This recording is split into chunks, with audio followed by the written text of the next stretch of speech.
14h30, c'est le moment de notre rendez-vous avec Yasmine Abdel-Fadel, conjointe dans les studios de Cube. Bonjour Yasmine. Bonjour Marianne. Les Montréalais s'attendaient à des hausses de taxes. C'est maintenant confirmé. Bon, un budget qui vient à la suite de journées assez houleuses, disons-le, à l'Hôtel de Ville.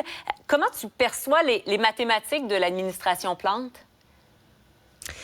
Ça marche pas.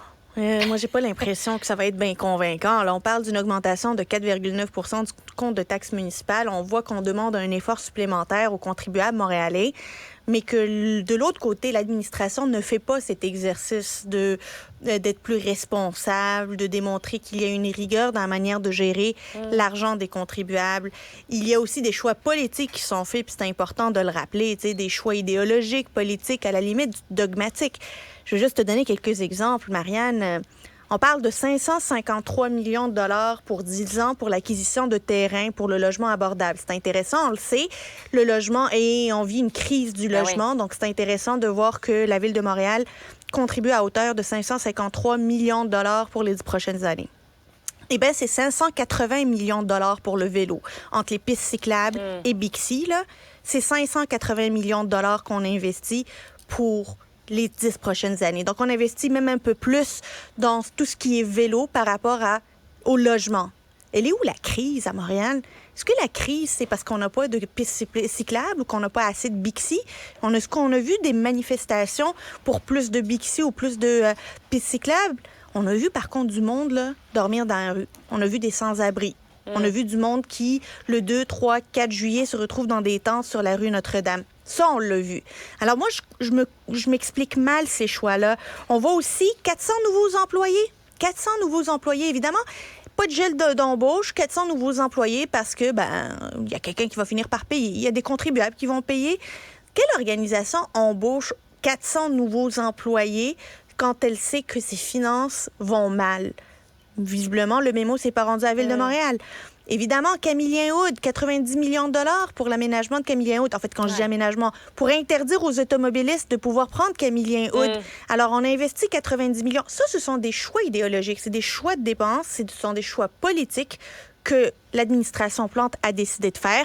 Et évidemment, ça, c'est sans compter la saga de l'Office de la consultation publique de Montréal qui nous coûte 3 millions de dollars par année pour pas faire grand-chose, parce que quand ils font des consultations, on les tasse du revers de la main puis on dépense 90 millions de dollars par année. Camillien-Houde étant justement un exemple de ça. Parlons maintenant de ce sondage léger pour la presse canadienne, alors que près de 2 Canadiens sur 3 ont une mauvaise impression du premier ministre Trudeau et la moitié d'entre eux veulent qu'il démissionne. Est-ce que tu as l'impression, Yasmine, que ça va ajouter une bûche dans le poêle des libéraux là, qui se questionnent à savoir si Trudeau est toujours le bon porteur de ballon? Bien, c'est sûr que la question va commencer à se poser là, quand on voit qu'il y a 16 % d'écart entre les libéraux puis les conservateurs. Ça commence à faire énorme. Ça commence à faire poser des questions sérieuses. Là, il y a les libéraux qui vont commencer à se demander est-ce que Justin Trudeau est encore la bonne personne pour mener les troupes lors de la prochaine campagne électorale? Parce que on voit que les libéraux ont de la misère, mais Justin Trudeau, lui aussi, il a de la misère. Et le fait qu'il ne soit pas capable, jamais être capable de se brancher sur des sujets, le fait qu'il accumule les gaffes une après l'autre, l'Inde, le nazi, on s'en rappelle, il y a de la misère à gérer la position canadienne depuis le conflit Israël-Hamas. Ça s'accumule et ça donne une perception de brouillon, de gouvernement usé, d'un premier ministre usé, d'un premier ministre qui est perdu. Alors qu'on a un Pierre Poilievre, qu'on l'aime ou qu'on l'aime pas, Pierre Poilievre, il a toujours le même discours avec la même voix. C'est l'inflation, le coût de la vie, le logement. Ce sont exactement les termes qui font mal et les sujets qui font mal à la population aujourd'hui.